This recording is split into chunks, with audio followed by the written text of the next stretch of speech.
good evening, children. Good evening, parents, the school administrations, teachers. This is already a quite serious lesson. We are going to be talking about positional play.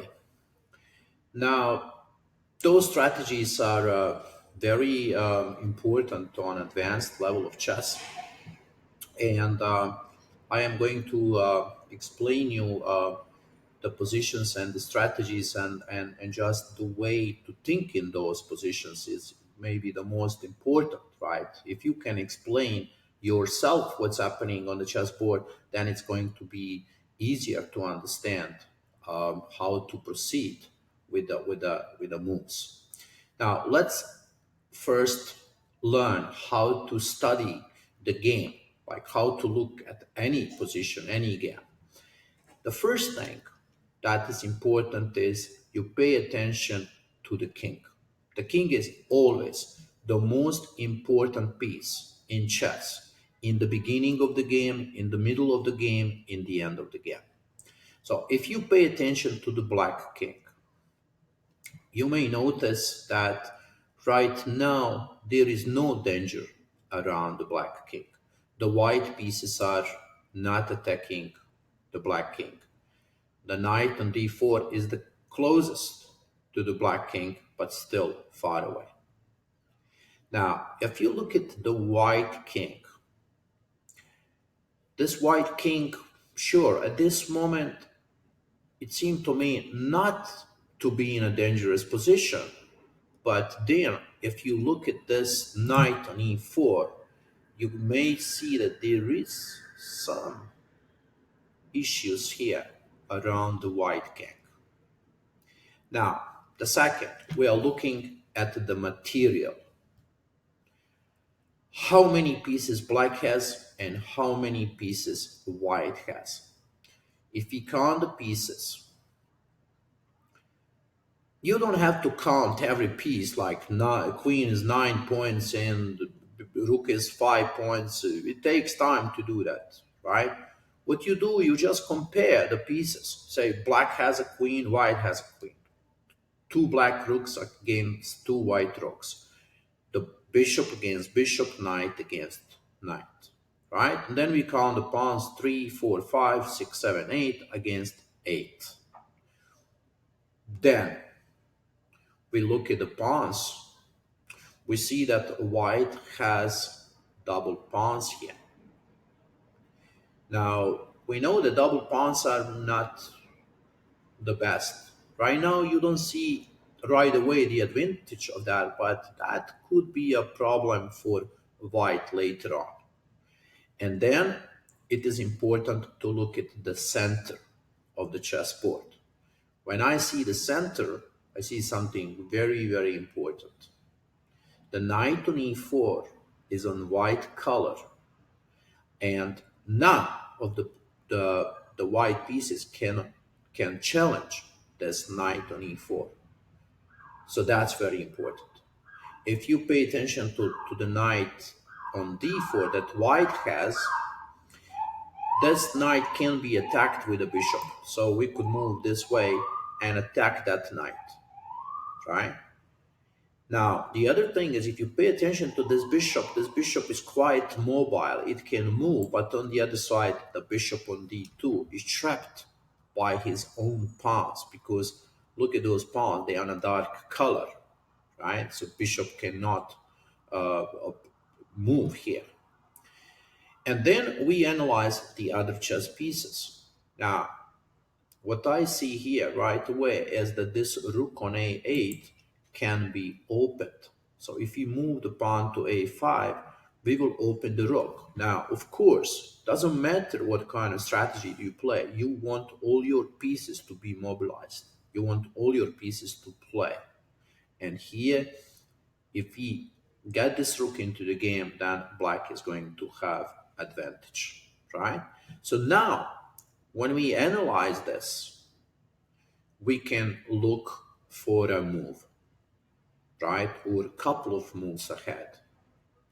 And in this case, I hope after this, what I explain you, that you could find a move like this a5, right? This is a very logical, normal move because we are opening the rook, and with this move we are going to double the rook on a5 because rooks are supposed to be on open files. This rook here on f8 is useless, right? So we have to bring him on open file. Now white plays a3 and rook goes to a6. The idea is to bring the other rook, so we want to double up and open the file. Knight goes to e2. Why? Because white is figuring out that this black knight is dominating the chessboard, so he wants to play knight g3 and trade that knight. Black plays rook from f to a8. Of course, this is a very logical move. Rook b1, and now black opens the line. Takes, and the rooks are free to go into the attack. Now pay attention, the black is not playing move rook a2 because he doesn't want to trade the rooks, right? But he's playing rook a3 and he's going to make a pressure on a file, right? Perhaps later he will play rook a2. Knight g3. White wants to trade at knight. Rook to a4. The black is building up the pressure. Queen could come to a7 and triple the attack on a5. That's powerful, strong. And then rook a2 could happen, and then you could trade the after rook b2, you could trade rook b2 and play rook a2. So the queen is coming into the attack. And not only that, queen is also targeting the pawn on e3, right? So white takes, and now how do you take? Do you take with f pawn? Do you take with the d pawn, right? Of course, very logical move is taking with a d pawn because you are opening now the queen. There is a weak spot on d3 where the queen can go to, and by trading the white queen, then rook a2 is going to be much more dangerous move, right? Now pay attention to again to the black bishop and to the white bishop. The white bishop is very bad. It cannot move, but the black bishop is active, and it's going to go to d8 and b6 and become a very strong piece, right? So if you pay attention also to the pieces like rooks, look, the black rooks very active on a5, ready to attack. The white rooks in defensive position. So let's see what happened. Rook f2. White is trying to protect the second rank. And queen d3. Excellent move. Now, what's the reason that black is playing queen d3? He wants to trade, right? And let's see this. We need to see what would happen if the queen takes, right? How do you take here? Do you take with a e pawn or a c pawn, right? The answer is very clear. You take with a c pawn because now the king, look, our own king can go to f7, e8, and then go all the way to c6, d5 and c4. If you can get to c4 with your king, then the advantage is much bigger. Now pay attention again. Doesn't matter, is it the end game or the opening or a middle game. You play with all your pieces, including the king. Look, the king is coming into the game, and it's important to have that king to win the game, right? So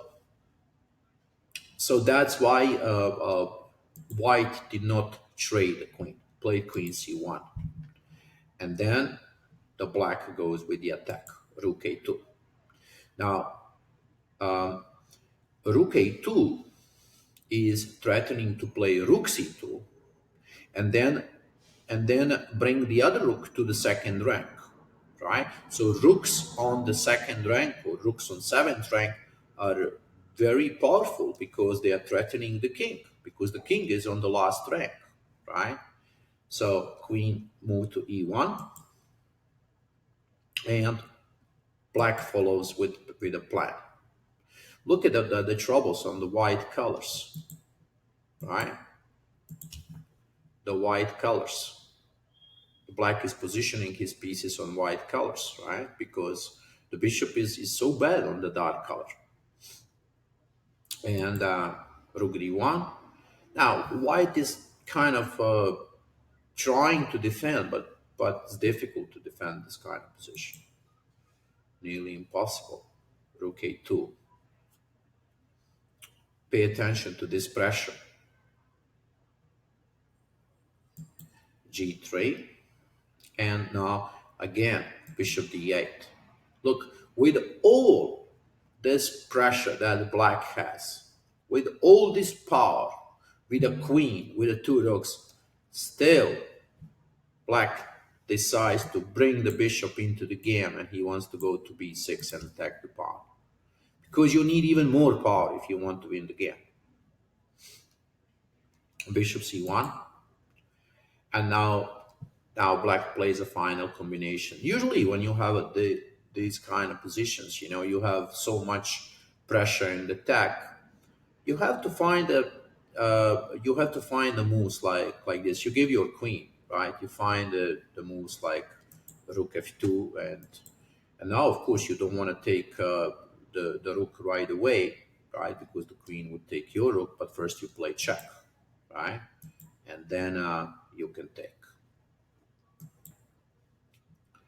Now, because you have those rooks here on the second rank, the white king is in a really very bad position. He cannot stop the attack. Uh, black is threatening to Black is threatening to push the pawn to d2, to take pawn on h2 and rook h1. So many threats. Queen d1, rook check, and of course here the game is finished after rook g1 and rook d1. The game is finished. Okay, so this was our first lesson in positional play. What I would suggest, go back to this study and see this game on your own, and see this game several times. Try to remember the most important moves. But before you do that, try to explain this game to yourself, right? So you need to remember this idea with the a5, doubling the rooks, and then you have to remember this move, queen d3, and then you have to remember a move like this, rook a2, and and uh, and bringing the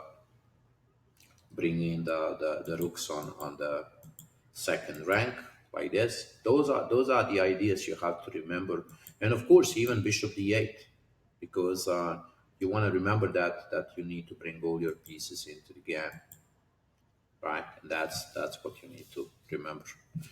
Okay, kids, I hope you enjoyed the lesson, and we'll see each other in the next strategy lesson. Bye bye.